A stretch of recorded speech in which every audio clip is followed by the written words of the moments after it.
Dicen que la historia la escriben los vencedores, y sí es cierto. Sin embargo, a veces es muy importante poder saber, poder conocer la versión de los vencidos. Esta la hemos conocido, por ejemplo, en el caso de la conquista de México, pero ¿qué le parece a usted conocer la versión de los vencidos en la batalla de Puebla del 5 de mayo de 1862?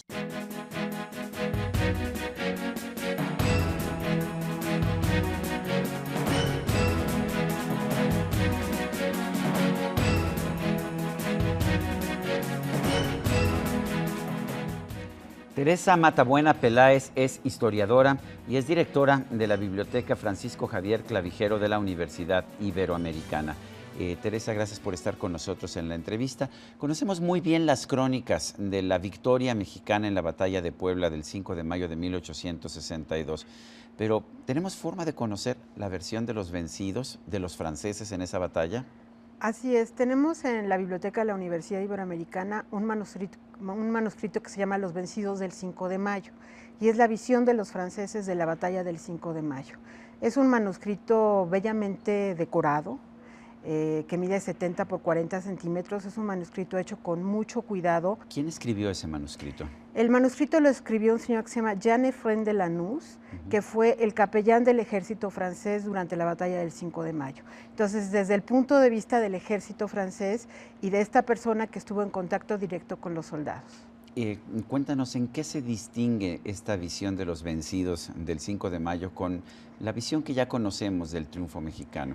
Bueno, el manuscrito empieza con el discurso que Lorenzet les hizo a los franceses cuando iban a embarcar, donde realmente les dice que no pelean contra el pueblo mexicano, sino que vienen a proteger su bandera, a proteger los intereses de los franceses y ahora sí que a liberarnos de la anarquía, ¿no? Esta versión que siempre tienen los pueblos conquistadores de que les van a dar algo mejor.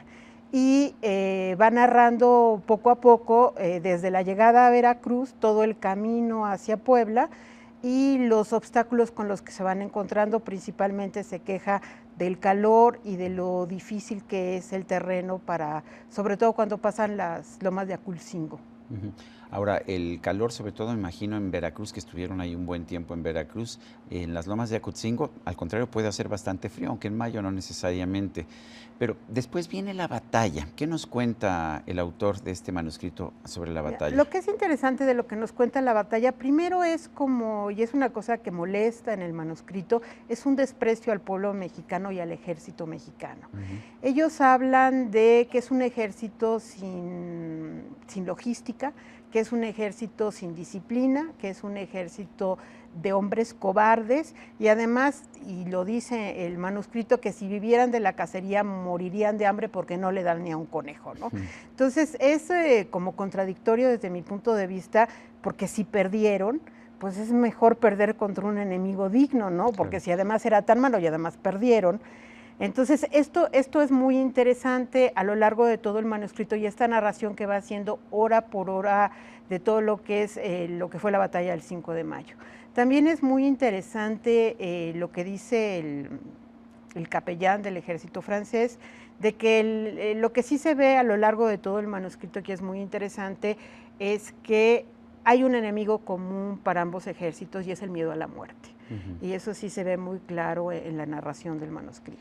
¿Qué pasa el día de la batalla? Sabemos que llega el ejército francés, ese mismo 5 de mayo llega a las inmediaciones de la ciudad de Puebla, atacan los fuertes de Guadalupe y Loreto. Cuéntanos qué pasa.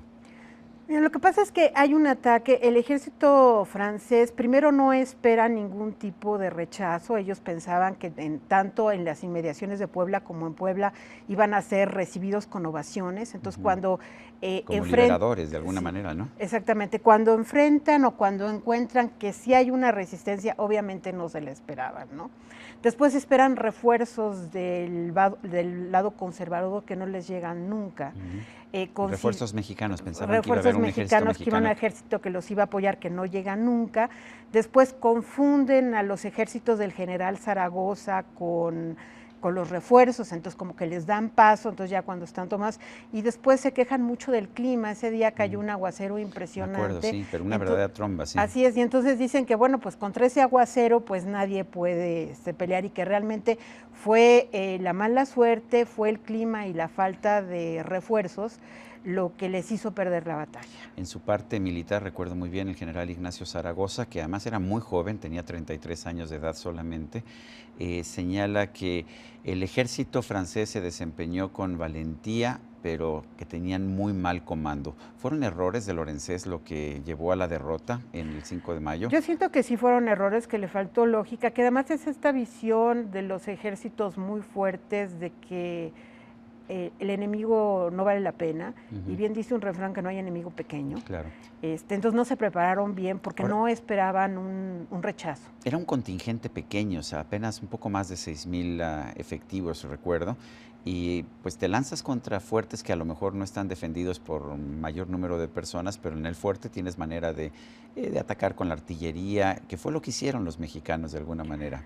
Así es, bueno, atacaron con la artillería, con todos los elementos que tenían y además conocían el terreno, que eso sí es interesante. Entonces yo creo que otra cosa que es interesante de esta visión de los franceses y de la visión que tenemos en la historiografía de México es que para nosotros fue el gran triunfo y para ellos fue algo que se puede borrar de la historia militar francesa, salvo, como lo dice el autor del manuscrito, por los muertos, por los franceses que dieron su vida allí. ¿Cuántos muertos registra el manuscrito? El manuscrito registra 500 entre muertos y heridos. O sea, que en un contingente de 6,000 es bastante alto. Es bastante alto. Y además, bueno, también el manuscrito habla de que cuando estaban retirándose, el ejército mexicano no respetó a los heridos, o sea, no les dio como paso franco, ¿no? Entonces también eso es muy crítico. Ahora, hubo un hostigamiento del ejército mexicano, efectivamente, se repliega el ejército francés, pero después de cierto tiempo ya el ejército mexicano deja de seguirlos. ¿Qué reflexiones nos ofrecen los franceses una vez que ya están, pues, ya están a salvo, pero pues acaban de ser derrotados? Además, un ejército francés que en esos momentos, bajo el mando general de Napoleón III, pues sí pensaba que era el gran ejército de Europa. Pues era el gran ejército de Europa que llevaba mucho tiempo sin haber tenido derrotas, entonces realmente se sentía pues prepotente, o sea, invencible, que eso es importante. Obviamente cuando se repliegan otra vez a Veracruz, bueno, rearman sus fuerzas. En México, bueno, la situación para el ejército liberal no es buena. En Zaragoza se enferma y muere poco tiempo después. Del 62 muere. Entonces realmente el que fue el gran líder del ejército se pierde, mexicano, y obviamente, bueno, tienen que pasar 5 años más para ya tener otra vez la gran victoria. Lo que es interesante del manuscrito es que menciona a los principales líderes de ambos ejércitos, como Zaragoza, Porfirio Díaz, entre otros. ¿Qué visión tiene ese manuscrito de Porfirio Díaz? Porque finalmente sabemos que fue quizás su mejor batalla como militar mexicano. No lo toca especialmente, de que habla especialmente de Porfirio Díaz. Lo menciona quiénes fueron los principales participantes del lado mexicano, además de algunas leyes que se dieron contra la invasión francesa y contra las personas que la favorecieran, que son muy criticadas desde el punto de vista francés. Sabemos que Porfirio Díaz gran parte de su carrera militar la hace contra los franceses y sus grandes triunfos los tiene en 1867, el 2 de abril y cuando toma la Ciudad de México, ¿no? Pero aquí lo que es interesante, viendo la visión de los franceses, es esta gran diferencia entre nuestra visión y la visión de los franceses de esta batalla. Y el manuscrito, que es muy interesante porque es un manuscrito bellísimo, en el que yo nunca hubiese escrito una batalla, porque hay flores, mariposas, pajaritos. ¿Qué tan largo es ese manuscrito? Son 142 páginas. Es una buena narración. Es de un manuscrito de 70 por 40 centímetros, encuadernado en piel, con piedras semipreciosas y plata. O sea, es un elogio a lo que él llama los verdaderos héroes de Puebla, o sea, los franceses. Es un manuscrito de elogio por su capellán, que fue escrito en 1867. O sea, habla como un homenaje a los soldados franceses y con desprecio a las tropas mexicanas. Exactamente. Y el manuscrito está hecho en homenaje a los verdaderos héroes de Puebla, como él le llama, ¿no? También esta visión de los verdaderos héroes de Puebla es muy interesante, sobre todo que la historia francesa, bueno, pasa totalmente desapercibida la batalla del 5 de mayo. Sí, la verdad es que nadie lo sabe, se sabe. Bueno, de hecho, un año después regresa ya un contingente mucho más fuerte, ya de 30,000, toman Puebla sin ninguna dificultad, toman la Ciudad de México sin ninguna dificultad.